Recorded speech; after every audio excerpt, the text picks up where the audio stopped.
Hello there, it's another beautiful morning and I am elated to welcome you to Good Morning Tourism right here on CHTV. This is where we have all the thought-provoking conversations about tourism here in Ghana and beyond. And just last Saturday, which is 27th of September, was World Tourism Day. And CHTV, we joined the world in celebrating the World Tourism Day.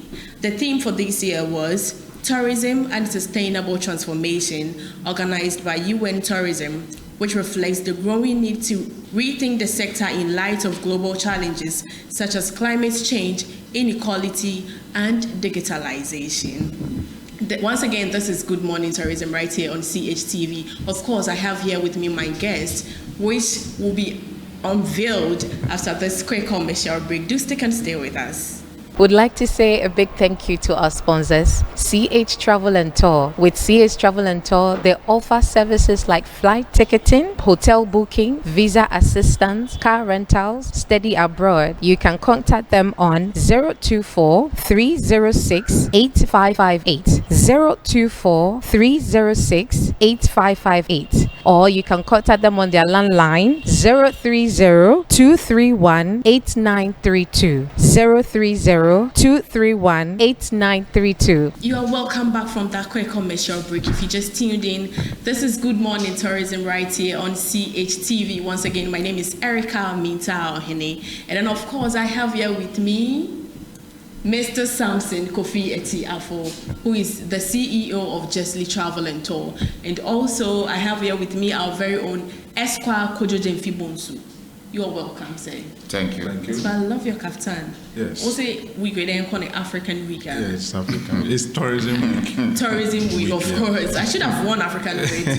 Oh, you are with me. So in fact, I am not alone. Yes. You wore American shirt. Is it from Kenya? I mean, that's your Kenya. You're welcome once again to Good Morning Tourism, and then thank you for always honoring our invitation. We really appreciate that. Thank you. Thank you. Without wasting much time, why would you want to give us a gist about how your weekend went? Because you've been smiling since you got here. Oh, no. And I've been wondering, hey, Eska, what's the problem? Yes, because I traveled out of Accra to far away in Zima, precisely Princess Town. Princess Town? Yes.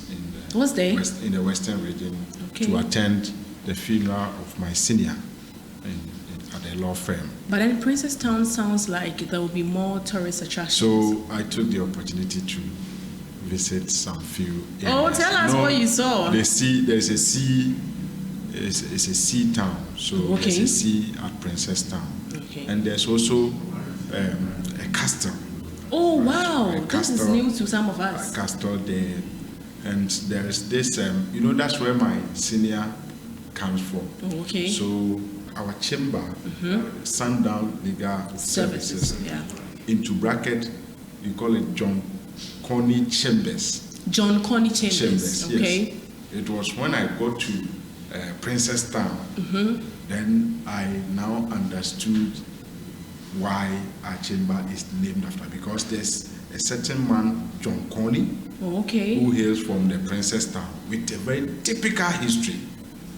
So if you see John Coney, then the root is from Princess Town. So this weekend has been full of activities, but I think that as a tourist person, I mean somebody who is interested in tourist and tourist-related activities, I took the opportunity to sightsee and to take pictures from the beach. In fact, when I posted the beach on my status, the course I got, or the messages that I got from friends and relatives, is that this beach is beautiful. How was the road leading to Princess Town? It's okay. Except that from Takoradi right down to Agona, that stretch before you get to Princess Town Junction, there's construction ongoing. I think it has stalled for a while. That makes it quite uncomfortable. Otherwise, from Takoradi to Azim, it's a straight road, and the road is quite. Now, okay. This brings us to our topic: government not considering roads leading to tourist sites with regards to the big push. Okay. Good morning. Good morning. Let me say, A very warm good morning to our cherished viewers and listeners. I'm not sure that government is not paying attention to roads leading to tourist sites. I'm not sure. If you look at the big push, the point is you have to find out what it is. What is the big push? The big push has been introduced or was nurtured by the sitting president, His Excellency John Dramani Mahama. And the purpose is to facilitate infrastructure development in the country. Typical among them is the road sector. If you look at the policy document, if you look at all the activities that they have lined up under the big push, the foremost activity is the road sector development. How critical is road infrastructure with regards to tourism value chain? Road is everything, even apart from tourism. Road is everything. It's a lifeline of the population, because what are we talking about? We are talking about, when you talk about tourism, we are talking about movement of people from one point to the other. And it is either you are going by air, you are by rail, or by road. Exactly. And as we have been discussing on this platform, we know that by air is expensive, only few people can afford. And you know, as for the rail sector, it is, if I say it is dead, it is dead because as we speak today, there's not a single train plying on any major route in the country. So it will not facilitate. Here in Ghana? Yes. Oh, there is. No, where? I think one. Because what was circle? What they constructed was from Tema to Impakadan, right? And even that the rail network is connected, but there's no any plying train. Do you understand? To carry people from Tema to Impakadan. What's the cost? Even if that route is working, is it enough? I mean, look at the whole country. Look at from Accra to Kumasi and Kumasi to Tamale or Paga. And all these important routes, you do not have the trade transfer. I believe that it is indeed not helping the tourism aspect of life. But I think for the road sector, it is what we have. It is what, if I say what we have, I'm saying that it is the only means that more Ghanaians, if not everybody, more Ghanaians will be able to move from one point to the other. It is also the only means that tourists, whether they can afford it or not, will be able to use it in a movement within the country. So are you trying to say the tourism development cannot thrive if roads are not being taken care of or poor roads are not being considered? Okay, so what I'm trying to say is that, you see, when we talk about movement of people, I've already listed 3 means by which people can move. Of course. And I'm saying that even the air, looking at the air travels, how many airports do we have in the country to facilitate movement from one point to the other? I think for now, the surviving airport is Accra Kumasi and Accra Sunyani, Accra Tamale. These are the most thriving airport that we have. But is that the only places that we have tourist sites in the country? What about Azim? Okay, if you get to Takoradi, you have to move to the tourist site by road. That is why I place more premium on the road sector, because that is what we have. And even that, there are challenges. Okay, so look at movement in Ghana from Kumasi to even Accra, how difficult it is to travel. Sometimes you can take 6 hours or more, depending on which type of car you are using. You can travel for over 6 hours to Kumasi. Hitherto, it should be about 2.5 hours. And it's not even like the road is even good. That is the reason for the long hours of traveling time. And so I believe that with the big push as nurtured by the president and rolling it out, whatever way you see it, it will contribute to tourism development. Because you see, if you look at what they recently launched, the Aflao, Dowenya, Atimpoku, that stretch. Yeah. Okay, if you look at it, it is a major tourism road. Why? Because it's leading to the Volta region. Yeah. And we have said that, I have always believed that Volta region can be a tourism hub in this country if we properly manage and develop it. Of course. So, to construct this important road, it means that we are facilitating movement of people from Greater Accra to the Volta region. Mind you, Greater Accra is the first point of our destination. Yeah. Usually, until maybe when they fully roll out the Tamale airport as an international airport and the Kumasi airport as another international airport. Until then, the Greater Accra is the first point of call. So it is from there that tourists can be distributed, can be moved from to any other part of the country. So if the road from Tema to Aflao is constructed, I think it's going to ease a lot of travel time. And tourists who want to visit the Volta region, any part of Volta region for the purposes of tourism, should be able to do that within the minimum hours. And that, for me, will facilitate tourism. So it is important.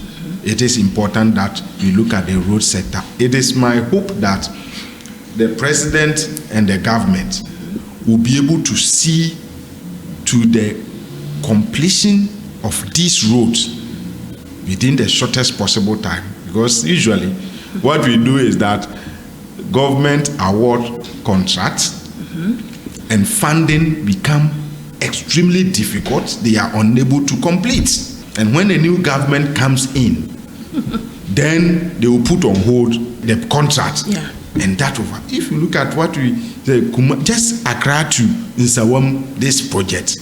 No, it's not even Accra, it's Pokuasi to Nsawam. There's about 33 kilometers of road. Go and see. I think now it has restarted. But previously, it was a hell plying that road. Why? Because of change of government. So I think that government must target projects that they can complete within their tenure. So if you award the contract on time, give them the person 22 months, 18 months, 15 months within your term, and they are able to complete, and you launch the road. I think that will facilitate the purpose of tourism. So I think that road sector is key. But let us hope that it will not be limited to all these two major roads that the president cut short for the commencement of the project. But like the policy document which I have here, it talks about a whole lot of roads. Because we are talking about road, that's why I want to limit myself to road. So they have mentioned a lot of roads in the country that will come under this big push. They are going to spend about $10 billion USD to do all these things. So I'm praying that the president will look at the other areas in the country and start those projects in earnest, so that we don't get them to delay. That will be affected by. In fact, let me put on record that sometimes, even when your government is another president is succeeding your own government, right? Some of these things may arise. Yeah, of course. Because every government or every president comes with a vision, peculiar vision to develop a country. So if you don't take care, it may be your own government succeeding your own government. But some of these hitches may occur, which will affect the construction and contract and everything. So I believe that it is a good idea. We are praying that the president will roll out more roads and make sure that they are completed within time, of course, so that we get the benefit as tourism sector. Well said, Esquire. Mr. Sampson, the Kenyan. So, Mr. Sampson, Esquire has actually said a lot, but then why do you think infrastructure like roads is often overlooked when it comes to tourism-related government projects? Good morning to our viewers and good morning to you. Good morning. When we say infrastructure, first, the topic is big push. Yeah.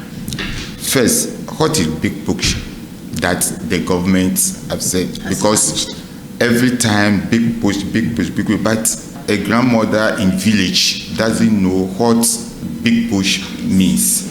So we have to understand the big push, what big push is. And let me read a few things over there. It said the big push help create economics of scale, promote industrialization, and build markets. Eventually, enable the country to develop its activities. So one, infrastructure, job creation, economic devastation, education and healthcare, sustainability. That is the vision of Mahama Big Push. And they set up about $10 billion to facilitate all those things. But we are talking about road leading to various tourism sites. When we are talking about road, we have two types of tourism route that we are talking about. And this big push is talking about the major routes, because we have about 16 regions in Ghana. And all these 16 regions, they are tourist sites. All these 16 regions. And the road leading to those regions, those major routes that leading to this tourist site. Yeah. That is what the big push is talking about. But we are talking about when you get to, let me say, Takoradi, and we are going to Nkrofo. The road from Takoradi to Nkrofo, which is we are going to the tour site. How is it? Is this amount of money, are they going to use it for those tour sites? This is what, it's not the major routes that's taking you to. You can, when you get to Takoradi, maybe to Nkrofo, it take you about 2 or 3 hours. But the road over there, it is not good. So the tourists will not like to purchase or go to those sites. Those are the things that the tourists or the tour operators sometimes normally complain about, the road to the tour sites. Those are the things that the tour operators complain about. So these routes that we are talking about, why is it normally overlooked when it comes to tourism-related government projects? Yes, because the government cannot do all.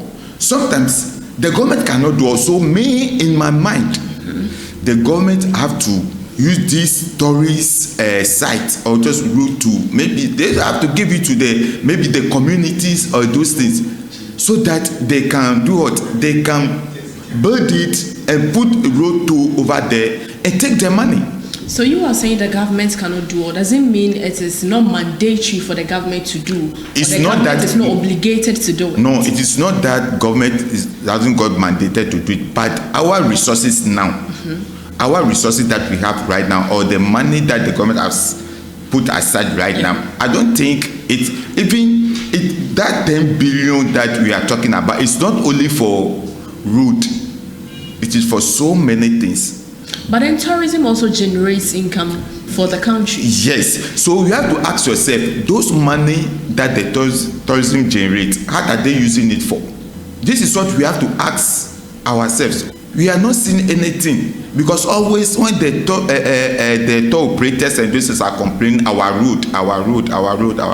So what is the use of those roads? Because those roads that you are talking about, those ones that we are collecting the road tolls and those things, they are not going to the tour site though. It's a major road that we are using it to other regions, we do it for other farms and those things. So it is not a road that is going to tourist site. So me, in my mind, we have to get a road that's going to the tour site, that you have to put a toll booth over there. So even when you are going there, you pay something so that they can use it to construct those roads. All right, so Mr. Sampson, you being someone who is more enthused about tourism, what impact do you think bad roads have on tourism? Oh, bad roads have impact in tourism in Ghana, because when I used to use about 30 minutes to get to the tour site, I have to use about 2 hours. And before I will return home, maybe my bodies and all that, I'm having pains and it. How can you use a rough road and go 2 hours, 3 hours and come back? And I'm not enjoying anything. You see, so it have very big impact. Our road have very big impact, so that the tourists cannot patronize. It's not even our local tourists, foreigners. Because when they come, they wanted to go, maybe because anything at all they are doing with time. So even when you are doing the package for them, so when they say they are going to Cape Coast, they will ask you, how many hours are they going to use? When you say you are going to use about 4 hours to Takrady or to Cape Coast, say no, it's too much.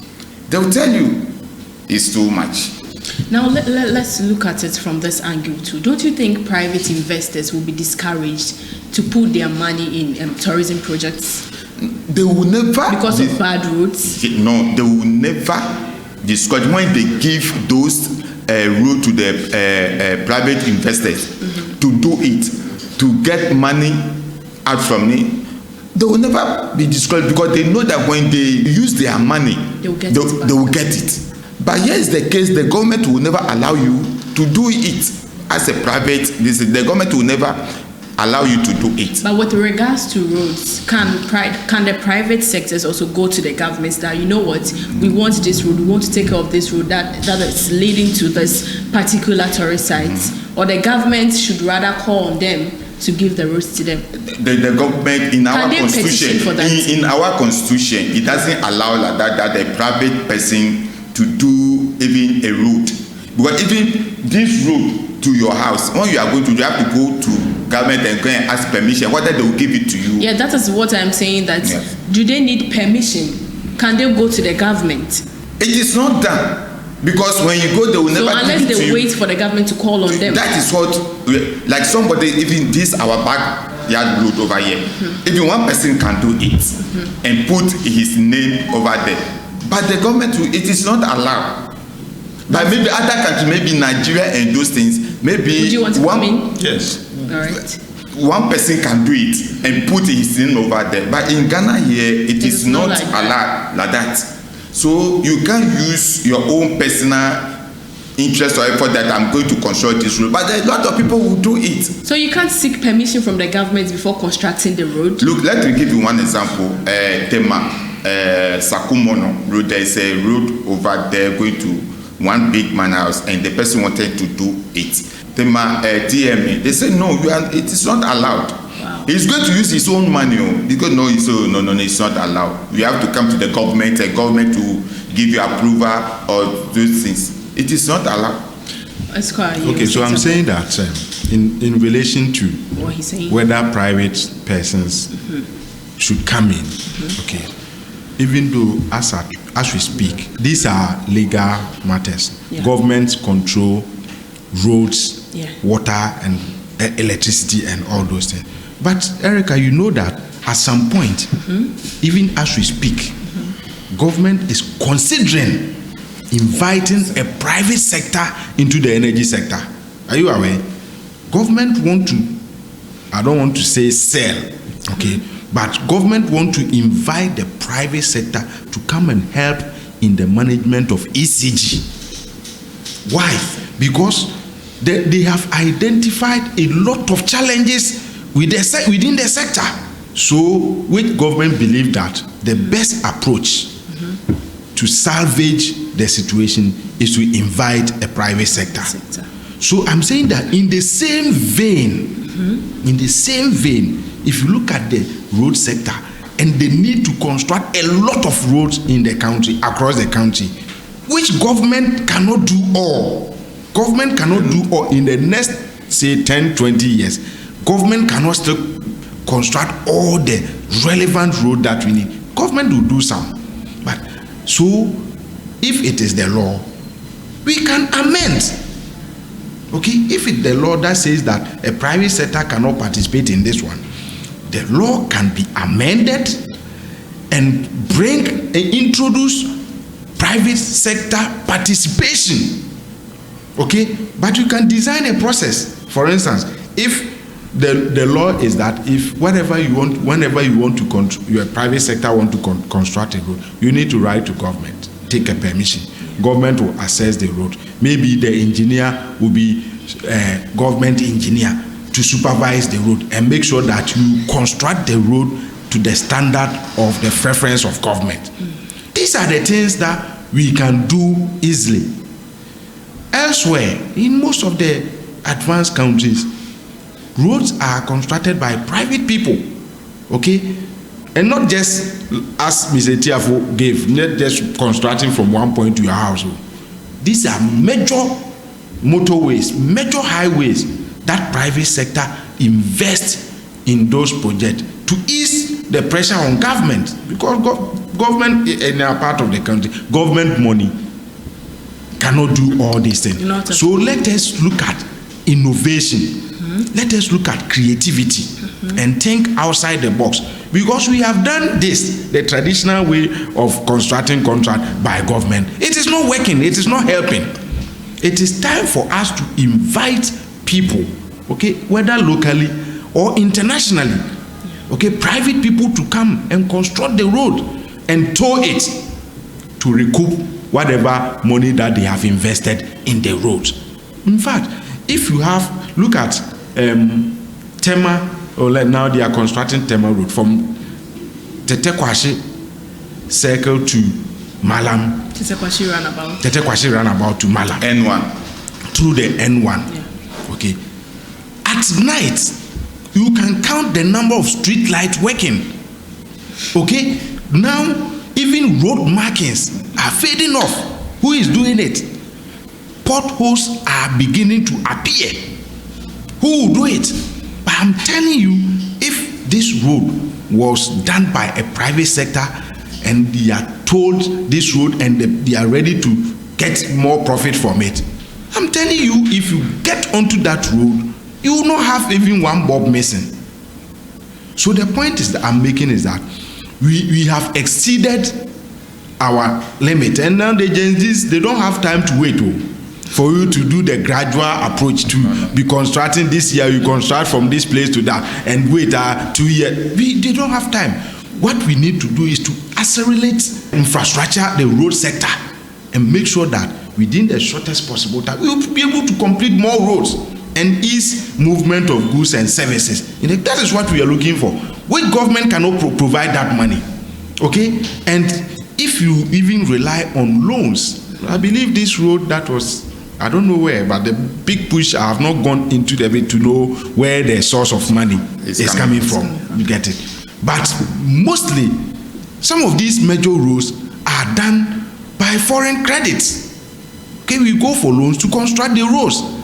And when you begin to take loans, you exceed there's a limit to how much you can go. You get it? So certainly, we need the private sector.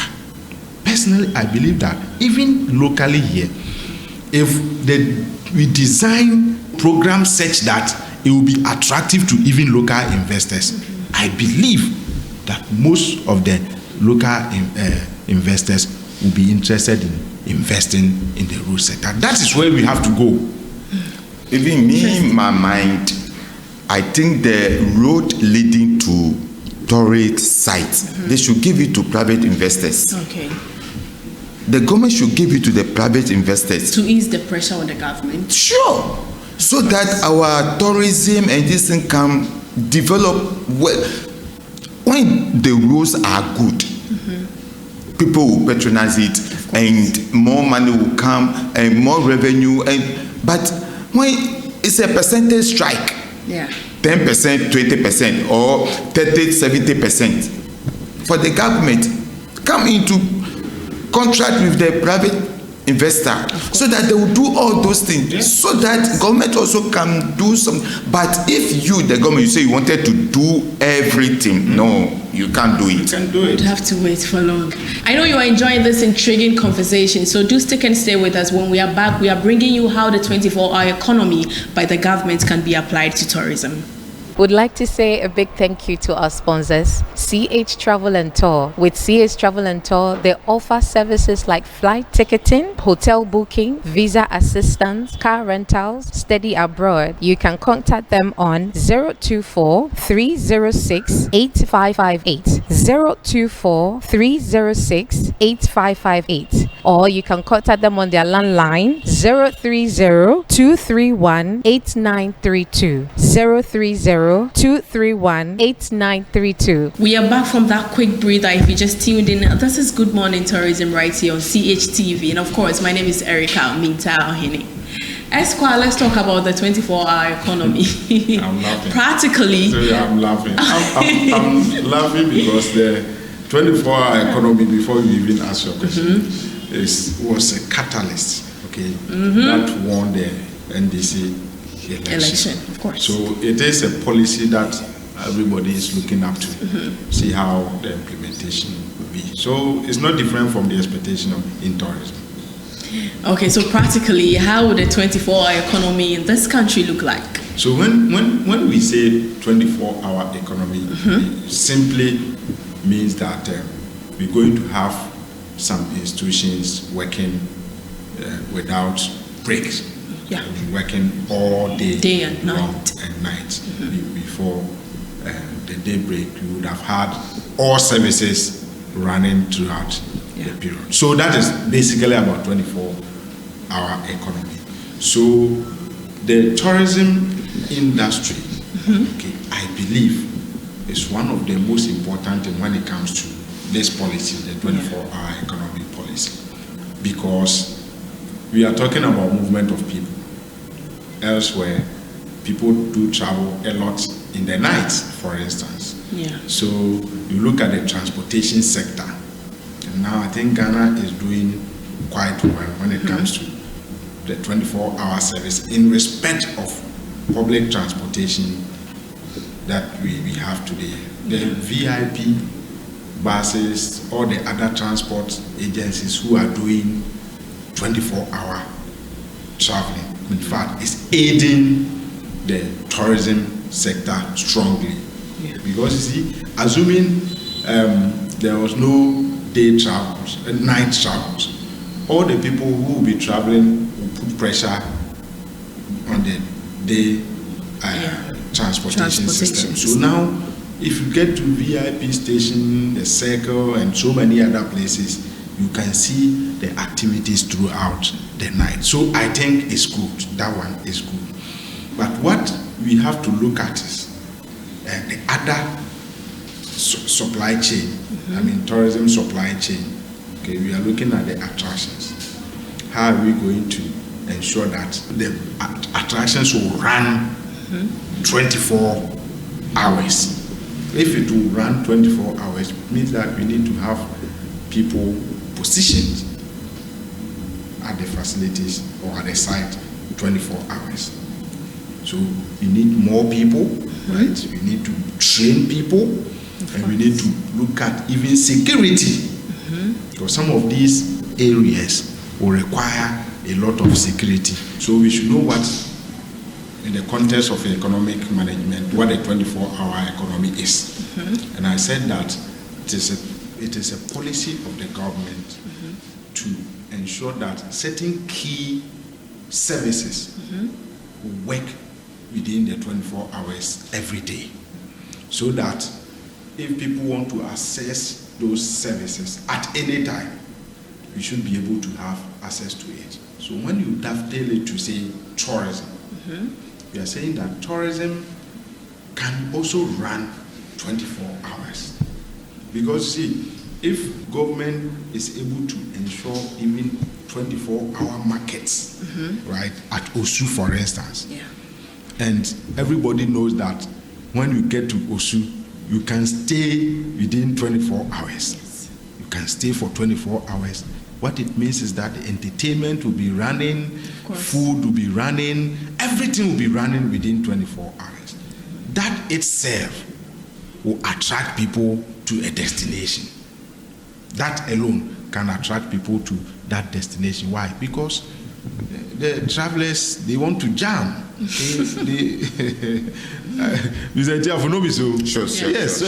They are people who want to have fun. They want to enjoy. They want to experience something People new. like myself. Okay, I haven't seen you like that, so let me put it like. But I'm saying that with the extension of services for 24 hours, the tourism sector can take advantage of it, and then ensure their marketing is well done to promote those areas. Look at the hotels. You should have the hotels run 24 hours. If the hotels run 20, what it means is that anytime when you arrive, you should be able to have access to one hotel or the other within the sector, and that one is good. But the only thing that we have been saying is that now we have to stimulate this one. It should be an intentional act. That is why we believe that government can stimulate it.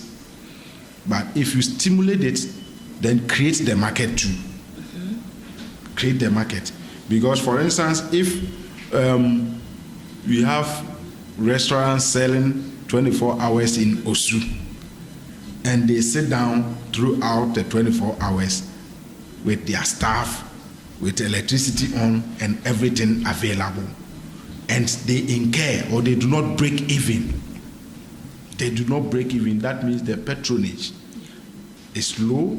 People are not coming to access the services. In that case, it will be difficult for you to encourage people to open their shops, their restaurant and everything for 24 hours. So this is what we are saying, that yes, it's good. It's a good idea. But government must have a deliberate policy to promote all the services that they want to ensure 24-hour provision, each of them. Otherwise, we may have it on paper, but practically it may not work. But I believe that because the tourists, whether local or domestic or international, they are interested in fanfare and making berry and all those things, it is possible to have them grouped within the tourism space to have the 24-hour. Because flights are arriving in Ghana even at dawn, in the midnight and what have you. When they come, they will be checked into a hotel. People will want to eat. So all these things are important parameters to grow the tourism space. So that as for Ghana, whenever you get to Ghana, in Accra, you can have food, you can have access to hotel, you can have access to transportation, you can have access to a lot of things, financial services. People should be able to use their ATMs to access 24 hours. Even elsewhere, there are banks that are running 24 hours. If you walk in personally, even at 12 midnight, you should be able to get services. Because this is what the tourism will thrive on. So important to this is security. Important to all these things is security. In fact, with the tourism space, one thing we need to guide against, is an attack on any tourist. If any tourist is attacked, whatever means or form, at the tourist destination, it may scare a lot of people from coming to the destination. So if we are rolling out a 24-hour economy, which I believe most of the tourism supply chains are already using the system, but we need to enhance it, then typical and key among them is the provision of adequate security. adequate security so that the safety and security of our tourists will be guaranteed. In fact, if they are guaranteed over a certain period of time, itself is an attraction, because people like Mr. Tiafo has always been saying, they will share, they will promote the destination, they will sell their experience to other persons to come into the destination. So the 24-hour economy is a good policy. Let's see how it is rolled out properly. Of course. And let's see how the tourism sector will be included, and so that the private sector within the tourism space will take advantage of the 24-hour economy and expand our business. And when it does that, when that is done, we are creating the employment and getting the revenue that we need from tourism. Well said, Esquire. Mr. Sampson, Hello. Esquire has actually said a lot about Ghana having the 24-hour economy on tourism being a good initiative. But do you think in Ghana here we have the workforce capacity to maintain that when it comes to tourism actually? Sure, thank you. It's good that the government to introduce a 24-hour economy. First, what is the purpose or the aim introducing? That is the night, because the day is there already, 12 hours. So we are adding 12 hours to 8. That's 24 hours. Okay. What is the purpose? Because of unemployment. That is why the government is doing 24-hour economy, so that a lot of unemployment will reduce, so that we can produce more, we can work more, the services, we can do it more. But not all the sector will benefit the 24-hour economy. Let's say 24-hour economy in the production sector, factories and those things, they will benefit more in 24-hour economy, because they can do 8 hours in production. Services like transport, we can do 24-hour economy. But somewhere like tourism, hotel, hospitality, we can do 24. We are already doing 24 hours in the hotel already. Air transport, we are doing it 24 hours because, but we can't say in this moment now, we can't say in tour sites, we can do the 24 hours right now in tour sites, because we don't have that, because we need security. Even the lights system is not good. So you are saying we don't have the capacity to do right now in the tour sites. Okay. In the tour site, we don't have that capacity right now to operate 24 hours in the tour site. But in the services side, like a transport, hotels, and those is we can, restaurants and those is we can do 24 hours. Because of unemployment. That is why the government initiative that people will work in the morning, in the afternoon, people will work in the night, people work, so that everybody can get something small for his pocket. That's why they introduced them. But in tourism side, they can benefit in some parts, and some part to gradually, we like the tour side and those things, and that one gradually. It's not now so that we can. What do we need to make 24-hour economy capable at the tour sites? At the tour site, right? That's what I'm saying. Fine, the roads are not good. Okay. And when you are driving on the road in the night, it is not good. It can cause accidents. So the roads are not good. Okay. And the lights from the town to the tour site, we don't have that. The street lights. Street lights. Over there also. So, and they haven't create anything that when you go there, you in the night, let's say Kakun. Okay. You see, it's a whole lot of things. You can't go there in the night and say you are going to Kakun. There's nothing attractive there at night. Yes. Yeah. You see, so you can't go there in the night like that. So in the tour site, it will be very difficult for us right now, so that we can operate 24 hours in the tour site. Okay. That's why as at now, we can't do it right now. But then if measures are taken in place, That's why, Yeah, so what I want to add is that, I mean, there's a cost factor. Yeah. Okay, all these things that Mr. Tiafo has said are related to costs. If we want to invest, if government want to spend money to provide these essential elements to make it workable, why not? He didn't say it's not workable, but he is looking at the present conditions conditional, and saying that looking at the conditions, it is not possible, or we may not be able to do it now. But I'm saying that if government wills it, government says, no, look, I want the tourism sector to run 24 hours. Yeah. Let's do the cost benefit analysis and see how much we need, if not all, at least the major tourist sites, to provide other supporting conditions to make it possible for people to be able to walk in 24 hours. I think that is possible. It's a matter of cost and the willingness of the government to provide the support. If that happens, because you see, when the hotels are running 24 hours, transport is running 24 hours, so the only missing link will be the attractions.